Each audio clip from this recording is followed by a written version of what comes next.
So I finally just finished unpacking all of my books. I hope this is all of them. So I thought now would be as good a time as any to do a little bookshelf tour and show you guys a couple of the curiosities that I've picked up over the years through one book binge or another. I guess we'll start up here top left. This is my budding score library. I guess I should put these in alphabetical order, but oh well. This isn't a score, but this is pretty fun. This was the December 2018 program at the New World Symphony. There's myself, Lisa, and Nick singing with the soloist the previous month, looking cute. Going down this column, we have my various books on music and performance. Musicking, which I talked about a couple weeks ago. This one's upside down for some reason. This is Sweet Anticipation, a cool book on music cognition. This one's fascinating. This is Liveness, and it looks at the history of live performance as it has evolved alongside mass media. Further down, I've got a couple more books on music and art. This is a great book if you're interested in art and activism. This is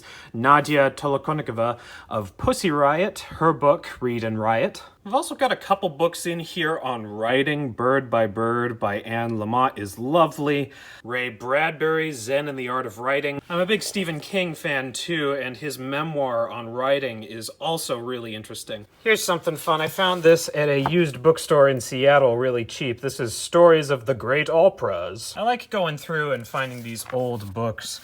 They occasionally have their own little stories to tell as well. Standing up now. Up here we've got etude books, method books, sheet music. If you want to geek out over music theory, these books by Masaya Yamaguchi are really fun. I mean, look at all this. Isn't this cool and weird and fun? I think it's fun. It makes me feel like a mad scientist. We got some Messiaen here. This is an awesome book if you want to think about harmony in a new and interesting way. This is Harmonic Experience by W.A. Mathieu. Down here, I've just got all my old bullet journals. It's fun to go back and see what kinds of things I was working on, what I was thinking about. Down here, graphic novels and comics. And up here, we've got my single shelf of ginormous epic fantasy books. This one's really fun. This is no ordinary dictionary. This is a usage dictionary.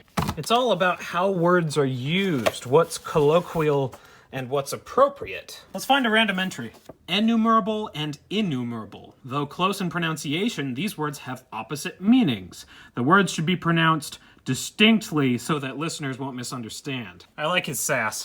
Over here is my copy of the New York Times Magazine 1619 Project. Go check it out if you haven't. I love the work of Brené Brown. She's got some very provocative ideas about leadership. The last book of the Dark Tower series, but in French. I got this in Montreal. Beyond that, there's not much I'll single out. It's just a lot of different things I've picked up over the years, different odds and ends. I got this real cheap at a library. I have no idea what it is, but look at it. That's about it for now. I should probably go through and organize these a little bit. For better or worse, I'm always adding to this collection. But sometimes I get a book really cheap from a used bookstore and I never read it, and then years later I look on the shelf and I see it and I pick it up, and all of a sudden it gives me some new inspiration, something new to try with my music or with whatever work I'm doing. It's like a personal library that I'm constantly rediscovering old gems inside of. Let me know if you guys spotted something that piqued your interest or you want to hear more about or